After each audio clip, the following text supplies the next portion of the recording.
Hello, friends. Welcome back. It is the happy half hour. The Carolina Panthers were in pads, and we were in sweat. That's why I'm wearing a non-licensed T-shirt right now, because I had to change after practice today. It was hot out there. It was. It wasn't quite as muggy as yesterday, I don't think. Yesterday was pretty bad. But when you're out there for 2 hours, it starts to add up on you. And I think by the time all was said and done, we were probably out there like a little over 3 hours. So it adds up. It adds up for the guys too. It makes tensions flare, but that's what makes an interesting practice as well. There's a lot of cops and firefighters out there who have no sympathy for us whatsoever, nor should they. Their jobs are important. We watch ball players for a living. But we appreciate everybody that's out there. Here's the thing. It's hot outside. Do a lot of this and a lot of this. Sunscreen, water, hydrate, take care of yourself. It's a mess out there, gang, so be careful. Have you ever heard the graduation speech? Always wear sunscreen. Everybody's heard the graduation speech. That was like 30 years ago in internet time, wasn't it? I think it was 1997. Chicago Tribune. It was a column. Yeah, she's referenced the 90s and newspapers, things that we no longer have context for. So anyway, today was a thing. Today was a vibe in practice, wasn't it? Yeah, it was, especially towards the end. I mean, some of it was the heat, some of it's this time of year, some of it's ready to just hit somebody else. But Dave Canales kind of made the point. He's like, there's times, you kind of have to pull them back and remind them, things like, Chuba Hubbard punting a ball after scoring a touchdown, JT Sanders spinning a ball in front of the defense after scoring a touchdown. There's the kind of things that'll probably get you a flag in the game.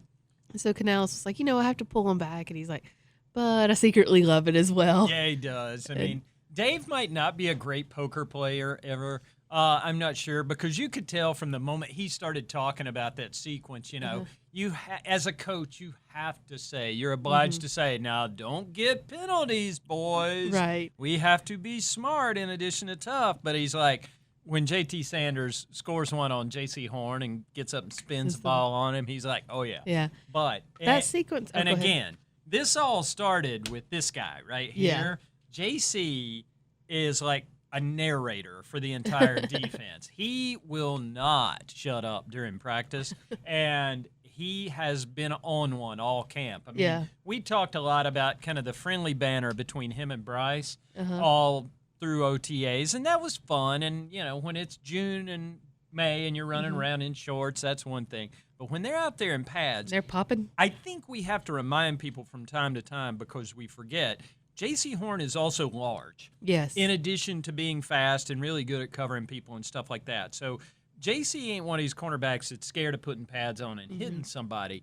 And he was on one today. He picked off Bryce early on. And Jaycee likes to remind people when he gets an interception, believe it or not, he is many things. He is good at a lot of stuff, but gracious may not necessarily be one of the qualities at I least would not ascribe on the field. to him. Yeah. Correct. Off the field, he's a perfect gentleman. We love Jaycee Horn. But, yeah, he started in on them as soon as he picked off Bryce and was jawing back and forth and punted it over in their direction. So you have to pretend to be mad at that if you're Dave Canales. But that goes on. And then, again, the play in question with JT Sanders, not only did JT get him, but JT spun it on him. Yeah. And while JC was basically arguing that Sanders was pushing off, and that flag never came, so Mike Jack picks up the ball and chunks it back at the offense. It was great. I mean, the passion cannot be disputed by these guys. We're watching it unfold in real time. But the real instigator, JC gets a lot of attention for it. The real instigator is this guy right here, Mr. Chuba Hubbard, our Canadian running back. I thought Canadians were supposed to be nice. Yeah, they're nice, but they stand on business. And Chuba definitely does. This man's already been in one fight this camp, and he's got an eggnog, as he calls it, right about there to prove it. But Chuba is not one to he's not one to suffer fools gladly. Let's say it like that. Right. He was definitely there to remind his compatriots on defense. He saluted them after he scored a touchdown and punted the ball back in their direction. Yeah. And he saluted them in a way to indicate that they were number one to him and very close to his heart and someone that he was very fond of. So that's a way to put it. That is a way to put it. We're just going to leave it. This is a family podcast as far as you know, and we're just going to leave it right there. Now, one of the things I think, it's easy to get carried away. And a couple days ago, when Chuba and Trevin Wallace are in the camp fight, camp fights are the most overrated things ever. And Jordan was great talking about this stuff on Jordan and Jake the other day. And if you're not listening to Jordan and Jake, what's wrong with you? The Jordan and Jake podcast is an anchor of our podcast network. I love those guys. But camp fights are always the most overrated things in the world. Right. And so Trevin and Chuba hugged it out. It's all nothing but love. They're doing their thing. Today was like actual instigation happening. This was Chuba actually getting under the skin of Jaycee and all those cats on defense. And the thing I like about it, and I think the thing that's a valuable thing for the Carolina Panthers is these are not just a couple of instigators. Yeah. These are actually two of your core players, two guys you extended on purpose in the last year because you want them to lead. So when the guys yapping are the guys making plays and they're the guys you've paid, you're creating that thing football coaches like to call culture. And you see it in a lot of ways. These two guys, Derek Brown, Rob Hunt, the way he plays, I mean, the guys they are investing in are the guys who set the tone every day in practice. And that's, as Bryce Young would say, super valuable. Right. And all of this kind of came about, too. It had been building up, like you said, after Jaycee picked off Bryce and Chuba punted the ball and whatnot. And then there was a stretch towards the end where I believe it was Kobe Hudson caught a touchdown from Andy down the seam. And Ajero Evero came over and kind of laid into the defense. It was – I saw him afterwards and kind of laughed. I was like, we heard you today. And he's like, yeah, I thought y'all would. Attention was obtained. Attention was obtained. He laid into him pretty hard, and because there was another play as well. There had been another offensive play where that was the JT play. There was the Hudson play, the JT play. Evero lets them hear it, and then they go out and Shaw Smith-Wade breaks one up, and somebody broke one up on Jalen Coker. Reed broke one up on Jalen Coker in the back of the end zone. So defense immediately responded. It was a lot of back and forth today. And as all of that was happening with the punting and the spinning and whatnot, Dave Canales said afterwards, he's like, it kind of is across the board, but when we start to see their personality, I know they're comfortable, Right. They know the schemes, they know the playbook, they know what we're doing, and they're not thinking about it too much is kind of what he was saying, because they're comfortable enough to just play in it. And then that's when you can kind of see who they are outside of just X's and O's. And he's like, we tell the guys all the time, they have a green light to show us who they are. And that's something he's harped on as well. He always talks about let's find us. And he says too, we're going to be physical, we're going to run the ball, but a large part of who this identity is going to be determined by the players. Every team's a little different. Who do you want to be? And I think we're starting to figure out who this team will be. They'll be a little they'll have a little oomph to them, and they'll be happy to tell you what they think on the field, right. and a little bit of a scrappiness to them. Yeah, and listen, none of this matters without results, and that's another one of the things. There was so much conversation about Bryce and his improvement, this, that, and the other.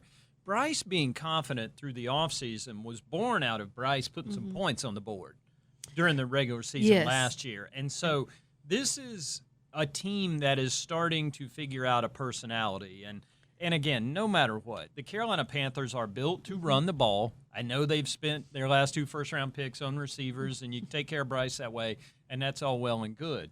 But this is a team built around a 4th-round Canadian running back named Chuba Hubbard, who works in a way that you want guys to work. We talked about it with XL the other day. He's picked up a new jugs machine habit. And Xavier Leggett admits that, there were times that got away from him in the past. He wasn't always sure. But after the Philadelphia game last year, he went and found Chuba Hubbard.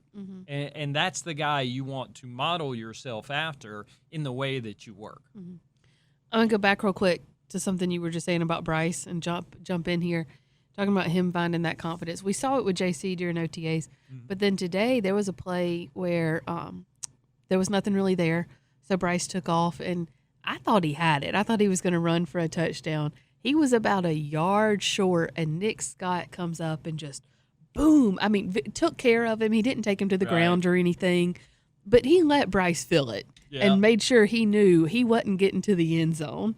And we have said this before. Nick Scott, if JC wasn't the biggest talker on this team right now, it would be Nick Scott. And he's happy to kind of be mouthy out there. And he bowed up on Bryce. He kept him from getting in for the touchdown and immediately let him know it.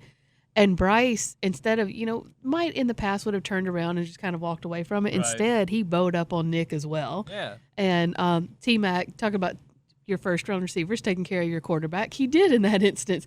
T-Mac stepped between them, told Bryce to get back to the huddle. Yeah. Kind of settled that before it become anything. But it was good to see both of them sort of be willing to, have that physical moment, take care of each other, as Canales says to still do in these practices, but also, see Bryce being willing to kind of take on that contact and not back down from it either. Yeah. Hey, speaking of contact, you want to see some real live football? And again, let me just say this right out of the top. The reason we decided to do Happy Half Hour every day during training camp is we miss you guys. We want to see fans on the field as much as anybody. We've got an active construction site here. I wish there was room, and players do too. But Saturday night, there's room for a whole bunch of you. Come join us at Bank of America Stadium at 6:30. Tickets available online. You can find that at Panthers.com. But here's what's going to happen at FanFest. It's not just lasers and light shows and all the fun stuff after. We got some actual football coming our way Saturday night, gang. Dave Canales said they'd be in full pads. He wants guys to get tackled. He's like, we don't want anybody dragging down anybody's legs or anything like that. They want to take care of themselves. But Saturday night's going to have actual football-looking stuff. There have been years when FanFest is, glorified 7-on-7, kind of like an OTA, but not Saturday night. Saturday night, these guys are going to be getting after it. Yeah. He said everything will be live, so that'll be fun to see and kind of fans can kind of see up close what we've been saying and talking about for the past few weeks now about what this team looks like, not only on paper, but what they look like together and the vibe they're putting off, the personality that they're kind of developing. Mm-hmm. So, yes, come see it up close. It'll be a lot of fun. There's a lot of that going on. Speaking of things to keep an eye on, Panthers.com throughout today. We got a lot of good stuff coming your way today. We've already posted the observations. Here, show behind the show, my lunch is still sitting on my desk because I haven't eaten it yet. And I was actually able to scarf mine down in about 5 minutes. There you go. 5 is good. But we got observations up, photos from practice, all that kind of cool stuff right after practice. A lot of stuff coming your way today. There is some news, injury update-wise. A couple guys out of practice today. Hunter Renfro's got a little hamstring. Hunter Renfro, as we've talked about practically every day this training camp, has been one of the real hidden stars. Not even hidden. He's been one of the stars right out there. Camp. Got a little hamstring. Canales said, he asked him if we had a game this week, would you play? And Hunter was like, oh, yeah, I'm going to play. But it's July, so you give the guy a couple days, let him get right. Mike Jack's got a little bit of a toe deal, so he was out there wandering around in his tennis shoes and still instigating, still out there chunking balls back at the offense after they get spun on him. Mike's one of those interesting cats. He's out there with a script in his hand coaching when he's not practicing, and he's an interesting cat in that way. What was the other one? Mike Jack, Hunter, and Pat Jones. Pat Jones basically has a cold, gang. He's got some kind of upper respiratory something. Didn't get a good sleep last night. And tomorrow's an off day, so it gives him let him sit out today. He was actually out at practice, but Dave said, they just didn't feel comfortable putting him out there, having him breathing hard while he's dealing with this. Take care of you people. It's July. So by having that, and then tomorrow, like we said, being an off day, he should be hopefully good to go. Yeah. We talked to, and again, we're going to have more about this on Panthers.com later this afternoon. Brant Tillis, Executive VP, the cap guy. Don't call him that. He's Brant's an important part of this thing. He talked about some of the contractual things that's coming up in the future for the Panthers. But the one really neat thing, and you're writing about this afternoon, was Taylor Moton. Yeah. Taylor Moton, I don't think he would mind me saying this. Taylor Moton is an exceedingly sweaty man. The people in the training room know that after practice, Taylor Moton's going to come and hug them, and they love it, but they don't love it because Taylor's a sweaty guy. Taylor had a towel with him today, but he wasn't just using it to wipe sweat out of his eyes. Right. Taylor Moton got emotional when he was talking about how much it means to him, how much this place means to him, knowing he's going into a contract year, final year of his extension that he got after the 20 season. And he also not a great poker player, because you could tell he got choked up a little bit there when he started talking about that. Yeah, he said, I love the Panthers. I love this city, and, had my kids here, and talked about how much sacrifice has happened on that field. We think about it, too. Last year, Taylor Moton was kind of putting himself through extenuating circumstances week after week and balancing his practice schedule just to make sure he was out on the field on Sundays. And he did, and he'd go out there on Sundays and play an excellent game. And so it's when you pour that much of yourself into a place and into a team, you can't help but feel tied to it, infinitely. And no matter what happens after this year, this is always going to be a special place for Taylor Moton. And that's what he kind of said. There's still a lot to figure out there with his contract. He and Brant Tillis sort of said the same thing. But he said, if this is my final year here, I want to make sure it's the most special one yet. Right. On that note, Brant Tillis, I thought, had a really, really interesting answer. He was asked an excellent question about, you're the money guy. Does that make it easy to detach when you're having these conversations? And he was like, honestly, no. Like, it's not easy. Right. Because and he's mentioned watching, because he went right after Taylor at the mic, and he mentioned watching Taylor Moton's press conference and seeing how emotional he got. And he's like, it's hard having those conversations sometimes and figuring out the numbers and the logistics when you're dealing with an actual person. Yeah, and that's the thing. This is a human being business, and the Carolina Panthers have accumulated more good human beings over the course of the last couple off seasons. And Timo is one of those guys.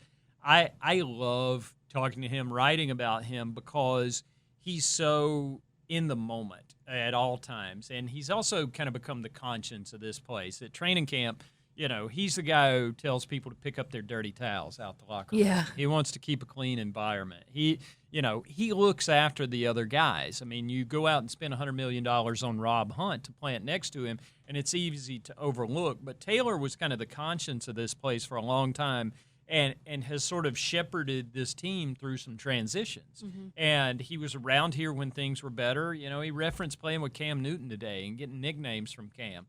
And it's important to have people like that in your building who know the culture, know the old stories, know what keep pounding means besides a couple of words you pass on the wall on the way out to practice every day. And it's super important to have guys like that around. And that's why Brant admitted, hey, it's tough to have negotiations with people like that. And, I think to their credit, they've done that with people like Derek and Jaycee lately. Who happen to be in their early 20s and ascending players and, going to Pro Bowls and stuff like that. So it's a little different equation than a Taylor who's closer to the end of his career than the beginning, but still playing at a really high level. I mean, Timo plays an important role for those guys. And I remember Rob earlier this offseason. I've lost all concept of time, so I don't know if it was last week or June, but Rob said, playing next to Timo, I knew about him, but after I was around him for a year, you kind of recognize, man, if he was playing on a team that was winning more games or in a different market, he would be going to Pro Bowls. Mm-hmm. So I have all the respect in the world for a Taylor Moton, and, he's going to continue. I mean, they talked about him. Canals talked about him the other day. He said he gets after it in individual drills in a way that exhausts people. I mean, just the work he puts into it. He knows. I mean, there are times he's not going to be able to practice every day, and I'm sure he'll get breaks during training camp and stuff like that. But he is unquestionably one of the leaders around this place and one of the good human beings aside from being excessively sweaty at times. So what else we got coming today? What have I missed? Play of the day. Play of the day, yeah. That McMillan kid, he can catch a football, gang. He can go up and get it, can he? He has got that ability to stick one hand up in the air and come down with a football in it, sometimes even when one's not thrown at him. But footballs just appear to be caught by Taylor McMillan. It was, first of all, credit where it's due. It was a heck of a throw by Bryce. Mm-hmm. He arched, it was a perfect little rainbow ball. And then T-Mac had Corey Thornton, who's had a good camp, had him on all over his back. And it's so funny. You see these moments here and there. And Canales pointed out, this is a corner room that's got a lot of big guys. Most of them over 6 foot, over 200 pounds. That's pretty big for a corner. But every now and then you see it click to T-Mac. Oh, yeah, I'm huge. Yep. Like, I'm bigger than he is, or I'm taller than he is. Yeah. And I think he, in learning how to adapt to the NFL speed and the playbook and things like that, sometimes things get slowed down. And Canales even pointed out, he's had some bad balls. He's had some bad days. But he always bounces back. And he usually bounces back when he remembers he's bigger, stronger, faster than the guy he's going against a lot of times. There is that. This cat's got a wingspan like a pterodactyl. Mm-hmm. I mean, he's out there a long way, and he's got them big soft hands on either side of him. So he can go get it, and he went and got it today. We'll have all that stuff for you later. Oh, by the way, speaking of things we'll have, I committed to journalism this morning. We were talking about Andy Dalton and hidden talents yesterday. Oh, yeah. Yeah, I ran into Andy this morning. And asked Andy, we were talking about him. I said, we were discussing your drop kicking ability. And I said, I bet Andy Dalton's the kind of guy, if you just handed him 3 oranges, he could juggle. And so, yes, I asked Andy Dalton, can you, in fact, juggle? And he looks at me and he was like, yeah. Like, of course, anybody could juggle. And listen, I can juggle 3 items for a brief amount of time. I mean, it's just, you learn the pattern, you learn the order of things are supposed to go in, and then it's just muscle memory after that. So it's not the hardest thing. Of all the tricks I've learned in my life, juggling is not the most complicated, but it's one I like to entertain with from time to time, especially with like fruits and food and stuff when the kids were small.